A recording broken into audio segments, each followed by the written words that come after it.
Hello studious minds, and welcome back to Pagan Philosophy, the channel where we strive to further our understanding of what it truly means to love knowledge. Today on our Philosopher Profile series, we're going to be discussing Pythagoras, an interesting yet historically obscure fellow. Now, philosophy may not be the first thing you think of when I say Pythagoras, but many later philosophers regarded Pythagoras as the ultimate philosopher of numbers. We should begin by saying that philosophers in antiquity were not just people who sat around contemplating immaterial concepts. Philosophy was multifaceted and translates as love of knowledge. To them, this meant all intellectual pursuits fall under philosophy. Ancient philosophers would have studied math, music, astronomy, magic, and would have even engaged in athletic pursuits.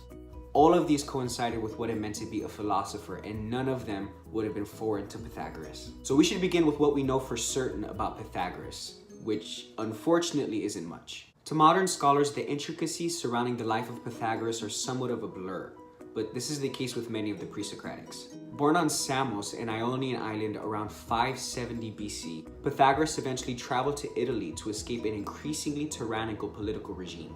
It was there in the city of Croton that he would develop Pythagoreanism, a religious system with an overtly pious veneration of numbers and mathematical concepts. This religious system would contribute an important idea to the pagan philosophical system for centuries to come: the idea that math can help us understand divine first principles. So, what does this mean? Not to delve too much into the way later Neoplatonic system, many pagan philosophers following Pythagoras would adhere to the idea that inherent within divinity are intelligible concepts that govern the cosmos. These are facets of divinity, or parts of God, so to speak. And to those philosophers who did view numbers as sacred, geometry seemed to be the big study to them.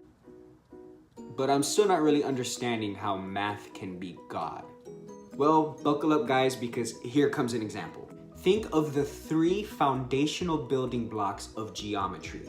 We have point, which is simply a location in space. It can be seen philosophically as the number 1. We have line, which is pure length. It can be seen as having no width and no thickness. Philosophically, it can be seen as the number 2. Lastly, we have plane, which is pure flat surface. It extends infinitely in all directions and has no depth. It can be seen as the number 3. Okay, I still don't get what this has to do with God. Well, as I said before, to many of the pagan philosophers, God could be seen as an ever-thinking intellect. Think of God like ultimate intelligibility. Now, back to geometry.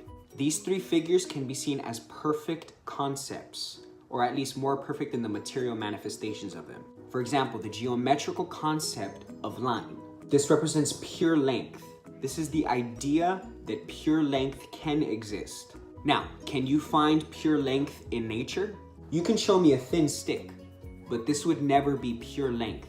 This would never be the pure space between 2 points. Therefore, the geometrical principle of line is the more perfect being. Pythagoras, and many of the pagan philosophers to follow, felt that these systems like geometry can help us understand the intelligible nature underlying the imperfect, chaotic cosmos. Therefore, these ideas are divine.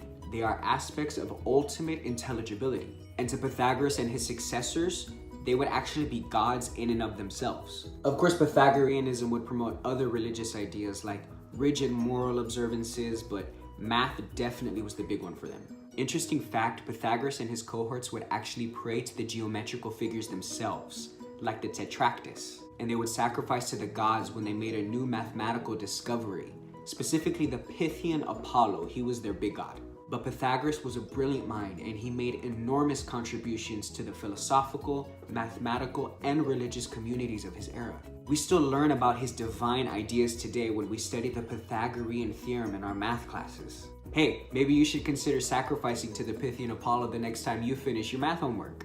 That's all for our short profile of Pythagoras. If this video interested you, feel free to check out the rest of our Philosopher Profile series. Look in the description box below to follow us on Instagram and Twitter, and don't forget to subscribe if you're interested in becoming a student of ancient philosophy. But until next time, friends, stay studious.